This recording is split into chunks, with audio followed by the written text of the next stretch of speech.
Bismillahirrahmanirrahim. Assalamualaikum warahmatullahi wabarakatuh. Alhamdulillah, wassalatu wassalamu ala rasulillahi wa ba'du.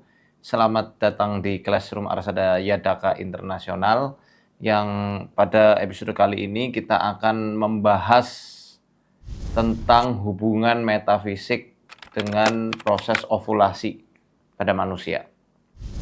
Apakah orang-orang yang sulit hamil dan sering keguguran itu selalunya ada gangguan jin atau tidak? Izinkan saya kali ini akan menjelaskan tentang beberapa hal yang berkaitan dengan metafisik. Seperti namanya, metafisik adalah sesuatu yang berada di balik sesuatu yang sifatnya zahir, yang sifatnya kelihatan. Jadi sebab-sebab tak kasat mata yang menyebabkan orang jadi susah hamil dan keguguran terus. Apakah sesuatu yang tak kasat mata selalu berhubungan dengan setan? Tidak selalu. Karena pikiran manusia, jiwa manusia itu juga termasuk sesuatu yang sifatnya tak kasat mata. Dalam hal ini kita bisa sebut dengan metafisik. Kalau kita lihat definisi metafisik secara luas, gaib, tidak terlihat. Adakah yang bisa melihat pikirannya? Seperti apa bentuknya? Ataukah kondisi jiwanya? Seperti apa bentuk dari kesedihan? Seperti apa bentuk dari amarah? Tidak ada yang tahu. Nah, jadi pertama yang akan kita bahas di sini, stres, ketertekanan dalam batin seorang wanita, amarah, kekecewaan, kesedihan yang belum bisa netral hingga detik ini, itu juga termasuk menjadi salah satu sebab-sebab metafisik yang menjadikan beliau susah hamil.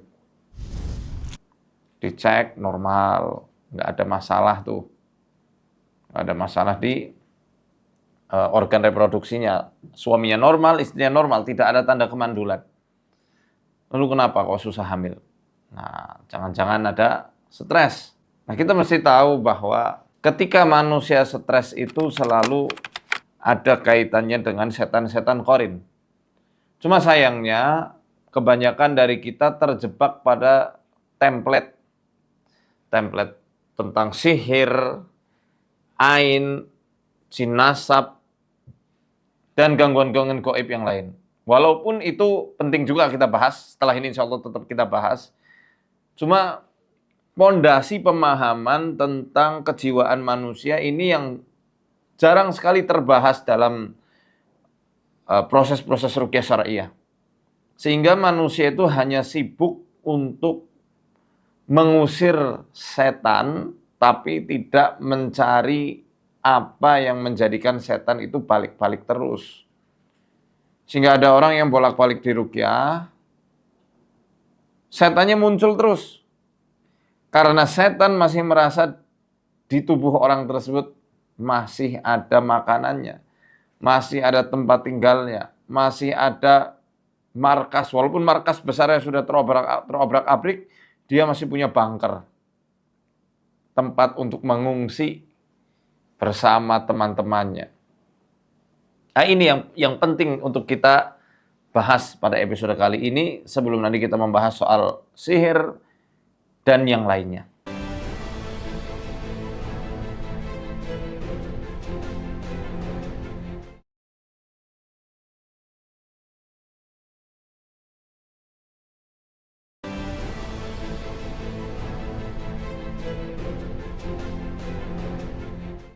Para peserta yang dirahmati Allah, kita mesti tahu bahwa Allah Subhanahu wa Ta'ala telah menciptakan kita bukan hanya sesuatu yang nampak saja.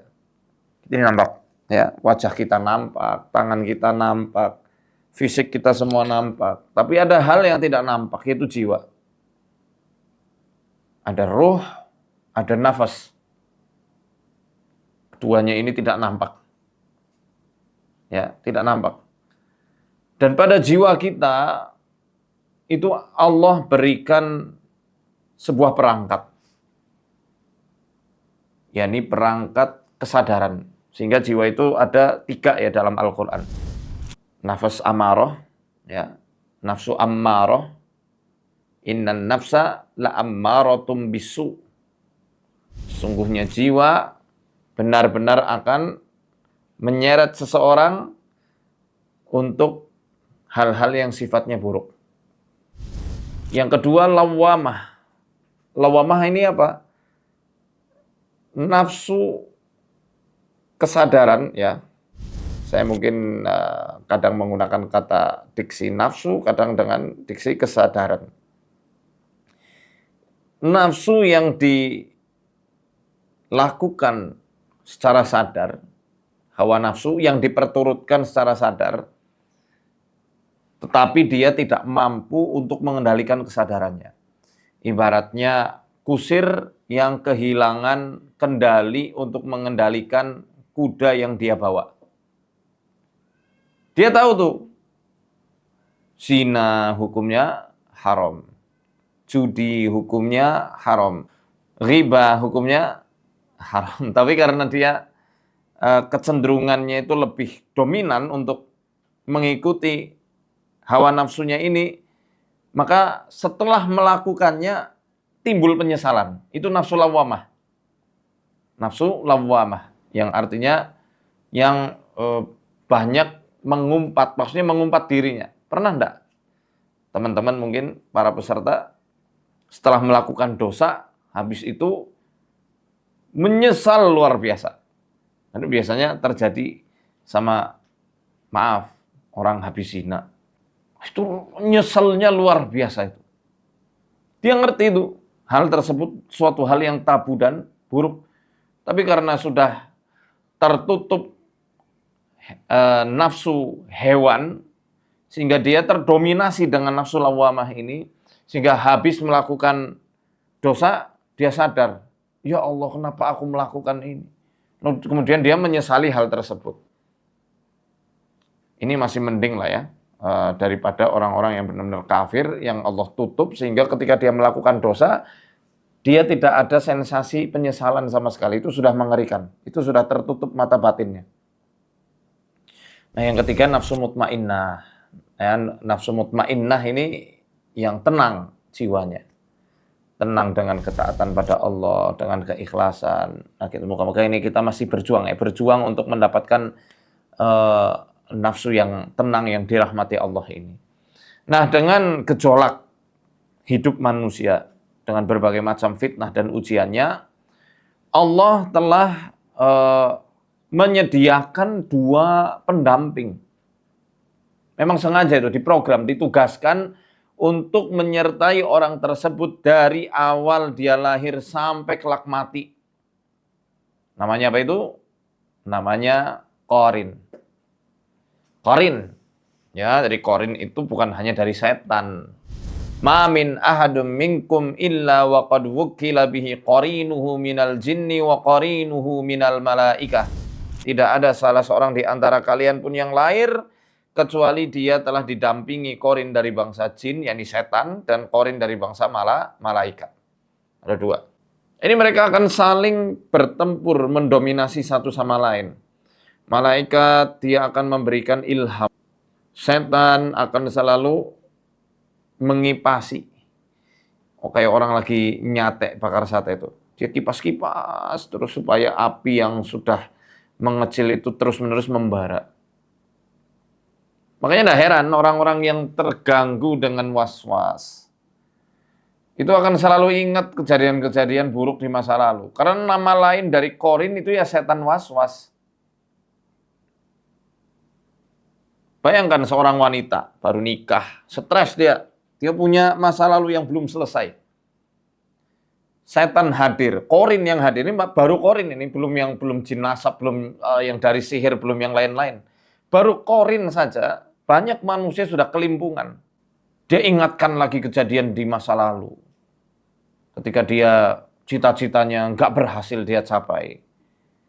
Ketika dia memiliki inner child, luka asuh, dikipasi itu sama si Korin. Tuh, ingat ini, ingat itu, dendamlah sama ayahmu sendiri, dendamlah sama ibumu sendiri. Ditiup-tiupkan, dihembuskan api kebencian itu. Habis itu oleng, ya. Habis itu langsung kesadarannya terganggu. Suami yang nggak tahu apa-apa dimarahin sama istrinya. Jadi sabar ya bagi bapak-bapak yang sering dimarahin istrinya. Itu rezeki. Karena Anda adalah pahlawan bagi istri Anda. Karena Anda adalah orang yang diharapkan untuk bisa menambal tangki kasih sayang yang pernah bocor di masa kecil istri Anda. Jadilah pahlawan yang sesungguhnya. Jadilah pahlawan yang sejati. Sabar. Sabar. Tapi ingat ya ibu-ibu, laki-laki itu juga sama kayak wanita. Punya perasaan. Kalau digituin terus kecenderungan untuk mendua juga ada. Mendua, mentiga, mengempat. Coba kita cek di awal surat An-Nisa.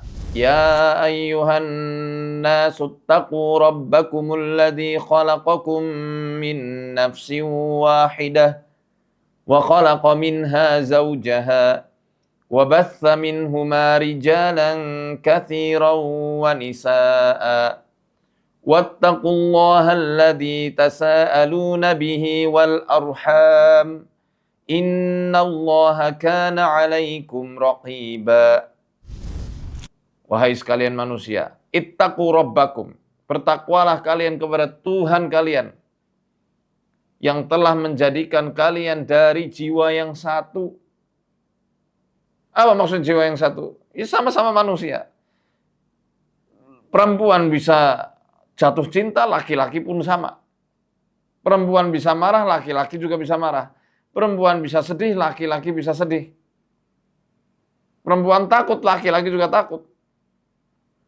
Kecenderungan jiwa yang semacam ini Allah jadikan itu pelengkap kemaslahatan hidup untuk nantinya saling mencintai. Ketika sudah masa puber ada suatu hormon dan neurotransmitter namanya oksitosin. Itu hormon yang merangsang supaya seseorang itu bisa bereproduksi. Nah, dan kalau misal hormon ini sudah mulai muncul, akhirnya orang itu jadi sering galau. Ya, sering gundah gulana. Jiwanya tidak stabil. Maka Allah ciptakan pasangan dari bangsa kalian sendiri. Manusia sama manusia, tapi laki-laki dengan perempuan. Allah ciptakan Adam dan Hawa, bukan Adam dan Yanto. Ya. Jadi Adam dan Hawa. Untuk apa itu? Ya Allah firmankan dalam surat Ar-Rum ayat 21, litaskunu ilaiha, supaya kamu tenang bersama istrimu. Nah, kalau pulang kok nggak tenang sama istrinya, pulang kok malah bawaannya marah-marah terus sama suami, ini nggak sehat tentunya. Entah karena ada luka asuh, luka batin yang belum selesai, atau memang karena setan yang membikin rumah tangga kisruh terus. Nah, peran Korin ini membikin ketenangan itu rusak dengan berbagai cara. Menggunakan amunisi dari emosi manusia itu. Marah, sedih, takut, coba deh. Di balik wanita yang lagi diem 1000 bahasa selama 3 hari, di balik itu ada laki-laki yang delangap-delongop, bingung dia. Aku salah apa ya? Kok dicuekin? Itu bikin nuansa rumah tangga menjadi sangat horor. Belum setan ini, belum setan yang muncul. Masih istri yang ngambek, itu horornya luar biasa. Ya, itu ada peran Korin di situ. Untuk menjadikan mereka itu saling cekcok satu sama lainnya. Iya. Kata Ibnu Abbas radhiyallahu anhuma, setiap setan waswas atau Korin, ya, dia akan menjadikan hati manusia itu berada di ujung belalainya. Nah, atau dalam riwayat lain fi khotmi. Khotmi itu nih congor, di ujung congornya. Moncong, maaf. Congor atau moncong, di ujung moncongnya itu. Idza ghafala iltaqoma. Kalau manusia itu lalai, dia akan menelan apa? Menelan hatinya. Ketika telan, ya sudah tenggelam. Sehingga ada yang konsultasi gini, "Tat, saya kok mimpi ditelan ular ya?" Nah, mungkin sering lalai itu, makanya ditelan sama moncongnya setan. Yang manifestasinya itu menjadi sesosok ular raksasa. Idza dzakara khanasa, yang kalau kita ingat Allah, itu setan waswas atau korin, itu akan sembunyi. Enggak jadi melahap atau menelan hati anak cucu Adam. Jadi ini melatih untuk terus-menerus ingat kepada Allah. Melatih zikrullah, melatih tafakkur di sepanjang hidup kita. Konsep sekarang dalam ilmu psikologi disebut dengan meaningfulness. Berkesadaran yang penuh. Kadang-kadang manusia itu menjadi manusia autopilot. Gendong anak, jam segini, dan mangsanya gendong. Tapi nggak berkesan. Melayani suami nggak berkesan. Hampa deh itu. Karena nggak dibarengi dengan kesadaran. Dan utamanya itu yang bikin manusia nggak berkesadaran penuh adalah HP-nya. Gadget. Lalu apa kaitannya sama gangguan kehamilan? Sehingga susah hamil. Ya orang stres otomatis terganggulah hipotalamusnya. Ketika hipotalamus terganggu, ya hormon-hormon yang seharusnya terproduksi untuk proses ovulasi itu jadi terhambat. Saya rasa dokter manapun sepakat dalam hal ini bahwa stres itu menjadi salah satu pemicu terhebat yang menjadikan seseorang itu susah hamil. Seorang wanita jadi susah hamil. Nah besok, insya Allah nanti akan dibahas lebih lanjut sama Tabib David Kurniawan tentang ini ya, tentang hubungan stres dan gangguan kehamilan. Lalu gimana supaya nggak stres? Supaya tidak stres, pertama, sharing sama orang terdekat. Sama bapak atau sama ibu. Syukur sama suami. Tapi kalau suaminya orangnya susah diajak diskusi, bolehlah sama orang tua. Atau sama mertua, sama ipar. Atau sama ustadzahnya. Sama sahabat-sahabat yang solehah. Yang tidak ember mulutnya. Nah, diskusi. Bangun support system. Karena dalam kondisi terpuruk, nggak bisa Anda melakukannya seorang diri. Butuh yang namanya ta'awun. Saling tolong-menolong. Dan tolong-menolong, saling menasihati ini kan syariat Quran. Wal asr. Innal insana lafi khusr. Illa alladhina amanu wa amilus salihati wa tawasaw bil haqqi wa tawasaw bis sabr. Demi masa. Sesungguhnya manusia berada di dalam kerugian. Kecuali mereka yang beriman, beramal soleh, dan saling menasehati dalam ketakwaan, dalam kebenaran, dan juga kesabaran. Ya, jadi ini kita amalkan ayat Quran ini untuk saling menasehati. Kadang kita kan butuh masukan. Ya, curhat ke Allah itu sudah barang tentu, harus. Tapi kita ketika curhat ke seseorang untuk meminta nasihat, hakikatnya kita sedang mengamalkan Quran. Kan begitu.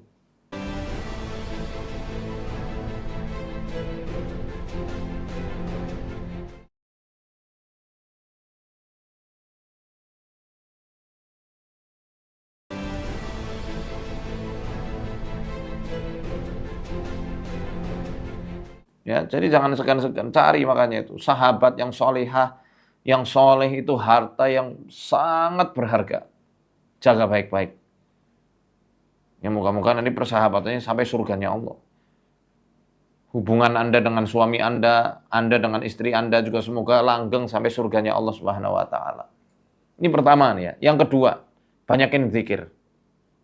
Ini sudah jelas. Banyakin zikir. Insya Allah di sesi kedua, besok kita akan pandu zikir-zikirnya apa saja. Kenapa banyakin zikir? Ya Allah sendiri yang berfirman. Ala bidzikrillahi tatmainnul qulub. Ketahuilah dengan berzikir kepada Allah, hati menjadi tenang. Supaya tidak stres, tidak bergejolak, setan korin juga nanti akan terkikis gangguannya. Dominasinya nanti akan lepas, nyoplok adalah dengan banyak zikir kepada Allah Azza wa Jalla.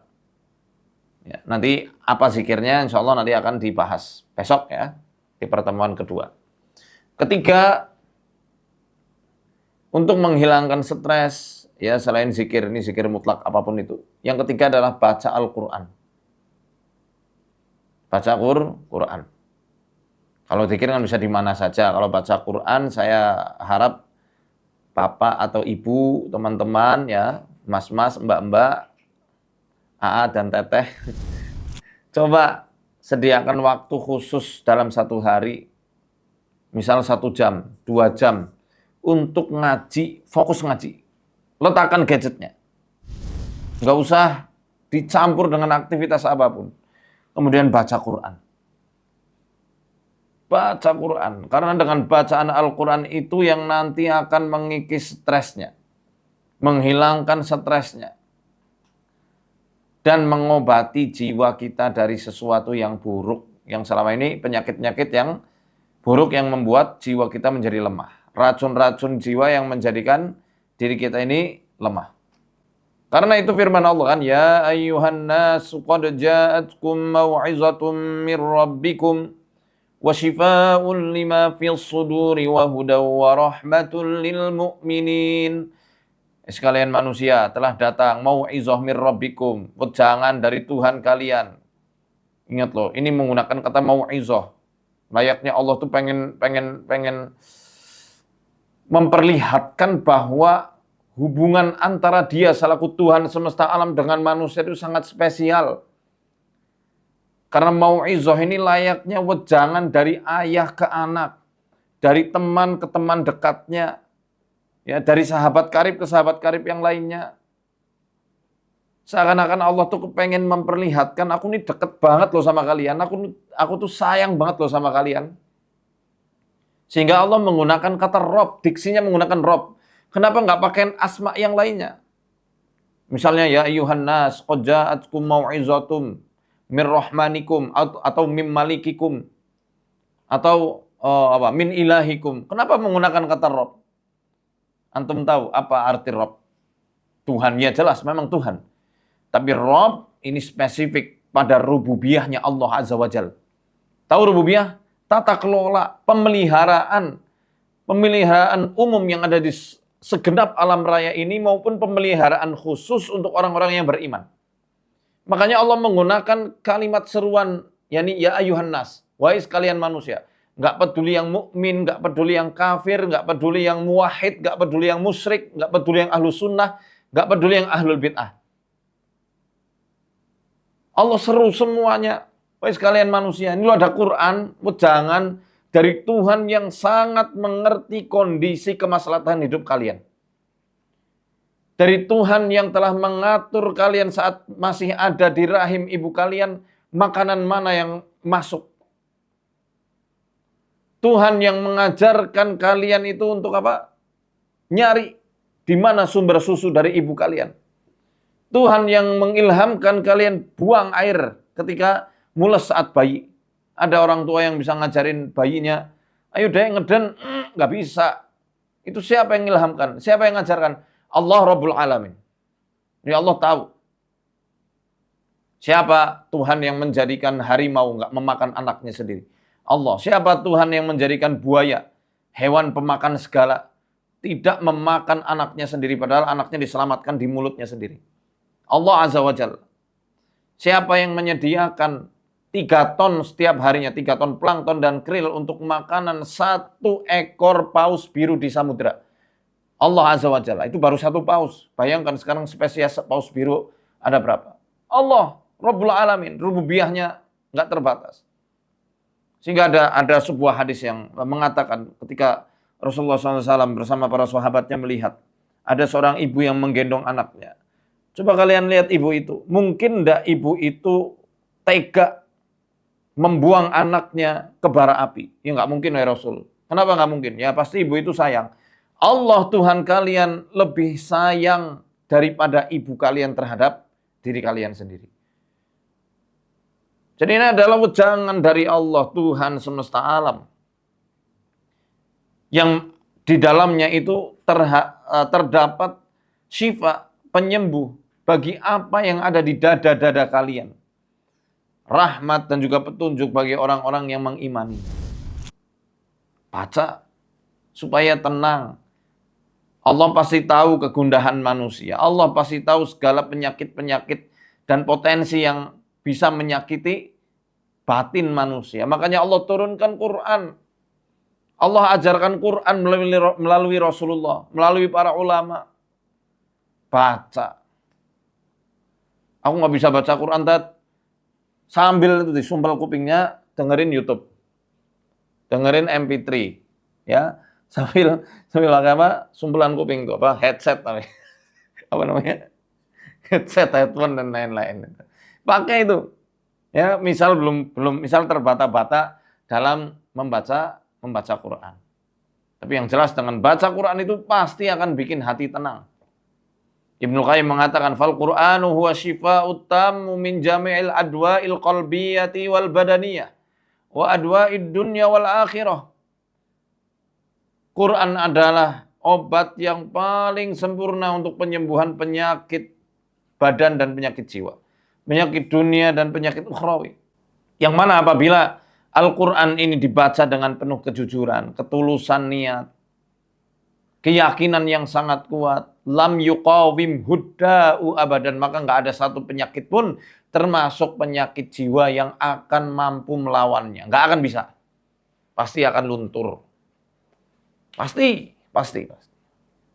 Jadi, lakukan 3 ini.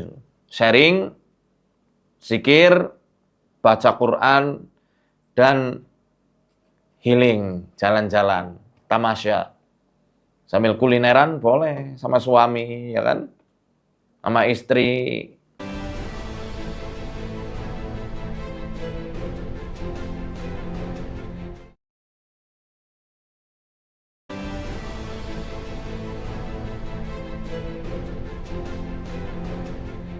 Nah, berbicara dari sisi eksternal, tadi internal ya, dari sisi internal manusia.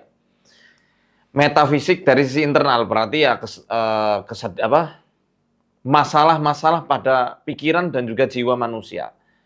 Saya bilang itu adalah gangguan metafisik secara internal. Jadi utamanya adalah hawa nafsu manusia itu sendiri dan juga peran korin setan. Nah sayangnya korin setan ini tidak bisa diusir, teman-teman.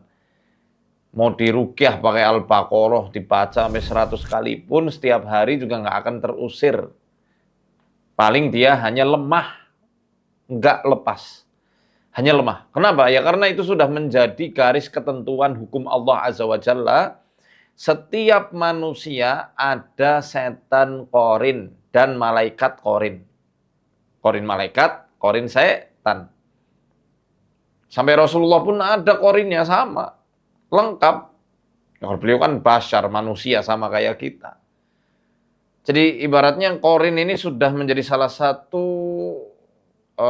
bagian dari mikrokosmos kehidupan kita yang ada di alam kita. Individu kita maksudnya. Adapun gangguan-gangguan secara eksternal, ya ini tentu bisa dilepas, bisa dihilangkan, bahkan bisa dihancurkan selain korin. Kalau gangguan eksternal apa aja? Gangguan metafisik itu ada 3. Yang dalam Al-Quran dijelaskan itu ada 3. 3 yang inti. Ya, yang memang ini disengaja. Ada satu lagi sebenarnya. Tapi ini berkaitan dengan kezoliman yang pernah dilakukan ke orang lain. Bisa dipahami ya? Di Islam tidak mengenal karma, tidak mengenal. Tapi ada yang namanya jaza. Ada yang namanya balasan. Sehingga ketika pernah mengambil hak orang lain, menzoliminya secara semena-mena. Kok kemudian orang yang dizolimi ini doakan doa keburukan, Allah kabulkan. Nah, jadi kalau yang semacam ini bukan Anda yang dizolimi, tapi itu buah dari apa yang pernah Anda lakukan dari kezaliman-kezaliman di masa lalu. Aduh, gimana dong solusinya? Minta maaf, minta halal dari orang tersebut. Nah, ini sebelum kita membahas perkara yang 3, ya, yang sudah masyhur sering kita bahas. Ini yang keempat ini jarang banget kita bahas nih, tentang kezaliman kepada orang lain. Jadi ucapan seseorang itu bisa menimbulkan suatu pusaran energi yang bisa membuat kemacetan pada hajat-hajat seseorang. Itu mengerikan. Makanya Allah mengharamkan kezaliman bagi dirinya sendiri dan Allah mengharamkan kepada seluruh makhluk. Sampai di Quran itu ada rukhsah, ada keringanan. La yuhibbullahul jahra bisu'i minal qawli illa man zulim. Allah nggak senang ya perkataan buruk. Maksudnya doa yang buruk yang diucapkan secara terang-terangan. Allah tuh nggak suka. Kecuali untuk orang yang dizolimi. Walaupun yang dizolimi orang kafir sekalipun, kalau memang dia terzolimi, dia doakan keburukan, Allah langsung kabulkan. Walaupun dia kafir. Makanya hati-hati. Nah, 3 perkara tentang gangguan-gangguan metafisik eksternal. Yang pertama, jelas yang dalam Al-Quran dan Sunnah menjelaskan yang paling bahaya adalah ain. Al-ainu haqqun walau kana syai'un sabaqal qadar, la sabaqatul ain. Ain benar adanya. Kalau ada sesuatu yang bisa mendahului takdir, ain yang bisa mendahuluinya. Takdir itu apa sih? Takdir adalah ketentuan Allah. Kadang juga berkaitan dengan hukum kausalitas, sebab dan akibat. Jadi kalau kita pahami secara kontekstualnya seperti ini. Ada sesuatu yang bisa merusak hukum kausalitas. Ya, dan sesuatu yang bisa mendahuluinya itu yang Allah izinkan hanyalah ain atau hasad. Al-ain. Makanya Rasulullah menegaskan ain itu benar, nyata. Bukan isapan jempol belaka, bukan ustura, bukan mitos, bukan khurafat. Dia nyata ada. Contoh begini. Kausalitas kan sebab akibat ya. Ada sebabnya nggak nimbulkan akibat. Misalnya, ada Mas Fulan dan Mbak Fulanah. Dia menikah, dua-duanya ini normal. Nggak ada yang mandul. Sehat semuanya, lahir batin sehat. Ketika malam pertama, nggak menghasilkan apapun. Sampai ke tahun ke-10 misalnya. Periksa ke dokter bolak-balik. Nggak ada masalah. Yang laki-laki spermanya bagus, yang perempuan juga bagus. Ya, maksudnya pokoknya nggak ada di antara mereka yang mengalami tanda-tanda kemandulan. Tapi kenapa nggak bisa punya anak? Ada sebabnya, akibatnya nggak ada. Sebabnya ada, nggak ada akibat. Mestinya kalau kita mau pakai hukum logika, akal pikiran kita, ya, dan pola pikir yang statis, A, B, habis A, B, C. Maka otomatis ketika ada sebab, ya otomatis ada akibatnya. Ketika dua-duanya normal, ya otomatis dia akan punya anak. Tapi ain bisa menghalangi terjadinya suatu hasil. Walaupun sebab-sebab itu ada. Contoh lain. Orang dengan mata normal. Penglihatan normal. Tiba-tiba buta. Orang kondisi sehat walafiat, tiba-tiba lumpuh tanpa ada diagnosa penyakit yang jelas. Ain yang bisa mendahuluinya. Ain yang bisa menjadikan akibat itu nggak keluar setelah sebab-sebabnya terpenuhi. Sebaliknya, ada akibat, nggak ada sebab. Contoh, keringat darah, hematohidrosis contohnya. Keringat darah dicek di beberapa rumah sakit ternama, nggak ada masalah. Akibatnya ada keluar darah, tapi kulitnya tidak tergores sedikit pun. Dan hanya keluar di waktu-waktu tertentu. Nah, ini bisa timbul dari yang namanya ain. Yang unik itu kasus yang pernah diceritakan oleh Al-Ustadz Abdullah Zain. Ketika waktu itu saya pernah nyantri 3 bulan sebelum saya ke Kairo, beliau pernah cerita tentang seorang bayi yang digendong ibunya pergi ke pasar. Bayi itu dalam kondisi sehat walafiat. Nggak ada masalah sedikit pun, nggak ada sakit. Anaknya juga happy. Di pasar banyak orang yang muji karena anaknya memang imut-imut banget, lucu, cakep. Sehingga banyak yang nyubit. Ini lucunya gemesin ya, sampai di rumah. Tahu kata teman-teman apa yang terjadi? Sampai di rumah, ibunya meletakkan putranya itu di kasur, ternyata putranya sudah membiru, meninggal dunia. Meninggal. Ada akibat, tidak ada sebab. Itu ain. Sehingga mengerikan sekali memang kasus ain semacam ini. Sampai Nabi itu mengatakan, "Aktsaru man yamutu min ummati ba'da qada'illahi wa qadarihi bil ain." Kebanyakan yang meninggal di umatku setelah qada dan qadarnya Allah adalah karena ain. Innal aina la tula'u birajulin biidnillahi ta'ala hatta yas'ada haliqan thumma yataradda minhu. Ain itu benar-benar membikin seseorang atas izin Allah dia naik, ya, dia stres, akhirnya dia naik ke tempat yang tinggi dan melemparkan dirinya dari tempat yang tinggi. Suicide, bunuh diri. Dengan sebab karena lantaran penyakit, karena lontaran ain, terganggu jiwanya. Jadi ketika orang misalnya ketika menikah itu ya, baru pernikahan waktu resepsi habis akad, kan ada doa yang disunahkan, barakallahu lakuma wa baraka alaikuma wa jama'a bainakuma fi khair. Karena dengan doa keberkahan itulah akan menutup celah-celah ain dan hasad. Di Jawa terkenal loh, ain yang setelah mantenan, namanya disebut sawan manten. Namanya sawan manten. Itu kalau kita merujuk kepada definisi yang ada dalam hadis, yaitu ain setelah orang mantenan. Pasti kan jomblo-jomblo pada iri kan. Terus pura-pura basa-basi muji. Nah, beruntung ya.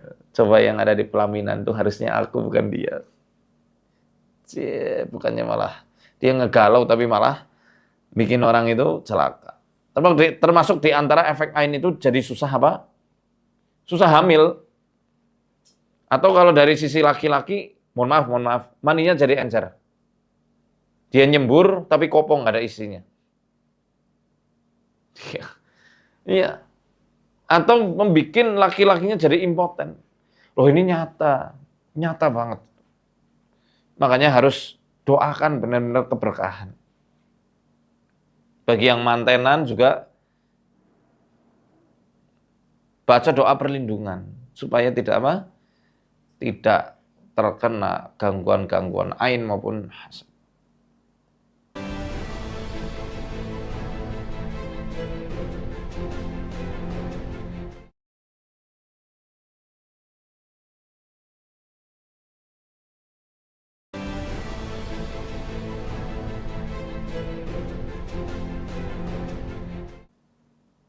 Nah, yang baru hamil tiba-tiba keguguran, sering banget keguguran. Kalau lagi hamil, ini saran dari saya pribadi, sembunyikan sampai nanti lahiran. Karena khawatirnya juga ada efek dari hasad, ya. Kalaupun ya hamil kan susah disembunyikan, kan perutnya gembung. Bacain doa, ayat kursi, kulhu, falak, annas, tiupkan, diusap ke perutnya. minta perlindungan pada Allah. Bismillahilladzi la yadurru ma'asmihi syai'un fil ardi wala fis sama'i wa huwas samiul alim. Kemudian u'idzuka bi kalimatillahi tammah min kulli syaitonin wa hammah wa min kulli ainin lamah. Kalau memang calon anaknya sudah kelihatan ada belalainya, oh laki-laki misalnya. Nah, kalau belum ketahuan gimana, Tat? Udah a'udzu pakai lafaz a'u ya, a'udzu bi kalimatillahi tammah min kulli syaitonin wahammah wa min kulli ainin lamah. Sambil ditiupkan, diusap-usap. Itu bisa menjadi salah satu solusi doa pembentengan supaya ketika hamil itu tidak tertimpa ain maupun hasad. Dan jangan rajin-rajin upload tespek. Ya, tespek positif langsung diupload di media sosial. Ini membahayakan banget. Ya kalau kita bicara dari konteks ain dan hasad, ini berbahaya banget. Apalagi kalau yang moto-moto ini orang awam dan nggak tahu ilmunya, itu bisa ya menimbulkan hal-hal yang tidak diinginkan karena lantaran hasad dan ain seseorang. Wal'iyadzubillah. Ya. Lalu gimana untuk memastikannya? Lihat kondisi suami atau istrinya. Orang yang kena ain, ini saya kasih bocoran. Orang yang kena ain, ya, ciri utamanya sebagaimana yang ada di dalam doa Nabi. Panas atau dingin yang dia rasakan. Dan itu terus berlanjut setiap hari. Sehingga doa Nabi itu gini, Allahumma barik lahu. Atau kalau perempuan, Allahumma barik laha. Wa adhib anhu harral aini wa bardaha wa wasabaha. Ya Allah, berkahilah dia.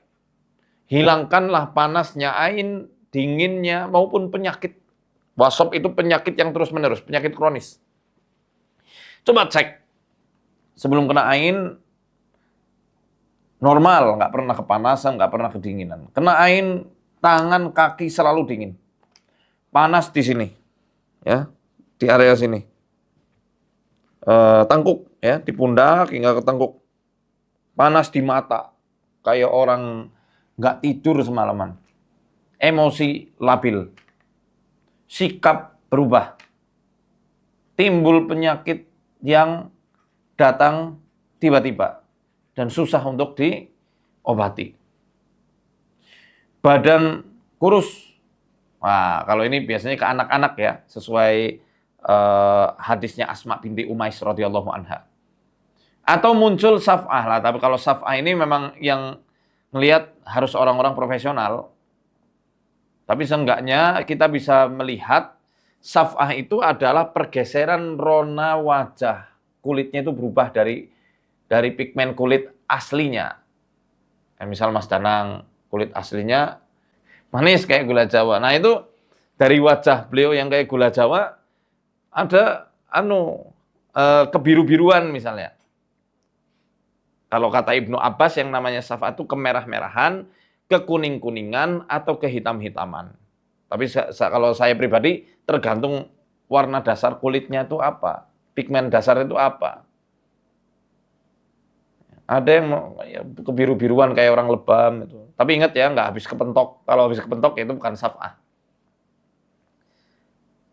Itu di antara tanda yang mungkin menjadi diagnosa dini. Dugaan awal. Wah ini kemungkinan kena hasad nih. Coba diruqyah. Nah lebih detail lagi adalah dengan diruqyah. Besok di sesi kedua insya Allah kita akan belajar doa-doanya itu apa saja untuk bisa mendiagnosa apakah ini kena hasad, sihir, ataupun gangguan jin yang umum. Gitu ya. Yang kedua ada sihir. Sihir juga bisa digunakan untuk membuat seseorang susah hamil.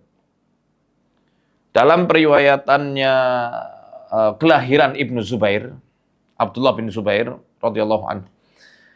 Itu ketika Nabi hijrah ke Yathrib atau ke Madinah, orang-orang Yahudi Madinah sudah ngancem. Itu kaum-kaum muslimin dari Mekah kalau berani nginjekkan tanah di tanah Yathrib ini, kita jamin nggak akan bisa mereka berketurunan di Yathrib atau di Madinah.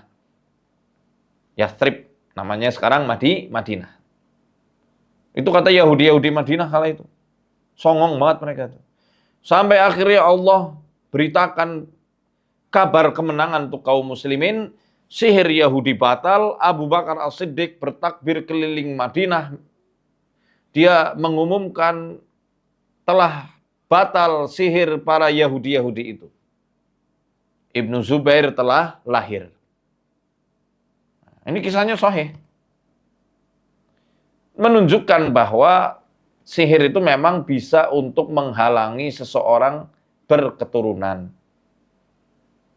Karena tujuan menikah itu kan berketurunan. Setan nggak senang manusia punya keturunan, punya anak. Iya.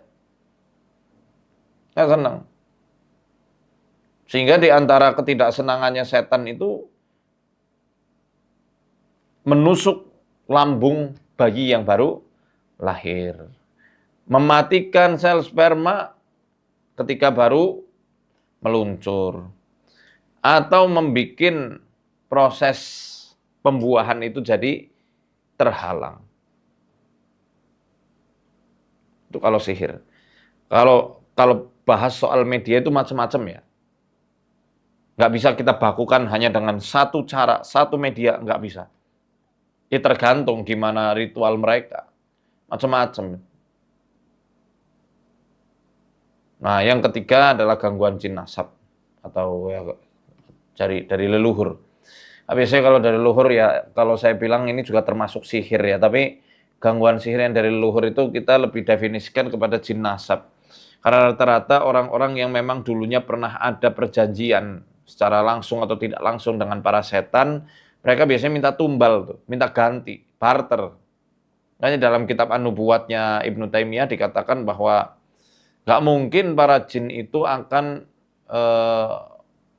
membantu manusia secara cuma-cuma, secara gratis itu nggak mungkin. Illa bimu'awadoh, kecuali dengan mu'awadoh itu tukar menukar, dengan barter. Wis aku ngasih kamu sesuatu, tapi kamu juga harus ada timbal baliknya. Nah itu yang disebut dengan tumbal, kurban. Tumbal itu macam-macam, dan di antara tumbal yang pernah saya tangani adalah tumbal rahim anak cucu keturunan yang wanita. Anak keturunan wanita. Sehingga ada yang dibikin istihadoh terus-menerus, muncul kista, muncul tumor, susah berketurunan, karena memang rahim mereka sudah dicatah untuk para setan. Selain memang mereka ya mengganggu di situ, mereka juga mau berbuat nakal kepada anak cucu Adam yang wanita. Makanya jangan pernah bersekutu dengan jin. Karena Allah berfirman dalam Quran, wa annahu kana rijalun minal insi ya'uduna birijalim minal jinni fazaduhum rahaqa. Ada laki-laki dari bangsa manusia yang meminta perlindungan kepada bangsa jin, maka bertambahlah kesesatannya. Rohaqo itu sebenarnya ada 3 makna. Khauf artinya takut, irhab, teror, ya, zu'ron, kepanikan. Ya, akan ditambah terus kepanikannya, terornya. Lalu gimana? Putus. Dengan cara memutusnya, perkuat kualitas tauhid. Itu cara utama untuk memutus rantai jin nasab. Dan biasanya kan orang yang kena gangguan jin nasab itu, mereka kayak ngidam, makan atau minum sesuatu, dan itu harus. Nggak boleh nggak. Nah, itu harus dikekang, karena itu termasuk bisikan-bisikan dari mereka, sinyal bahwa mereka itu lagi pengen diberi makanan. Hati-hati. Semoga bisa dipahami ya bahwa kunci utamanya yang pertama kita mesti lihat segi metafisik yang ada di internal dan juga yang di eksternal. Kalau ada yang pernah kita zalimi, datangi, mohon maafnya kepada mereka. Kalau misal memang itu berkaitan dengan haknya mereka berupa harta yang mungkin pernah dirampas, ya apalagi yang suka nyuap-nyuap itu kan, ya. Dikembalikan. Apalagi yang masih punya utang, kondisinya sudah berkecukupan tapi utangnya nggak dibayar-bayar, hati-hati disumpahin itu. Hati-hati kezaliman. Ya, jadi itu. Metafisik internal, eksternal, baik itu dari kezaliman yang pernah kita lakukan kepada orang lain maupun kezaliman dari orang lain kepada diri korbannya. Jangan kita ya, diri korbannya.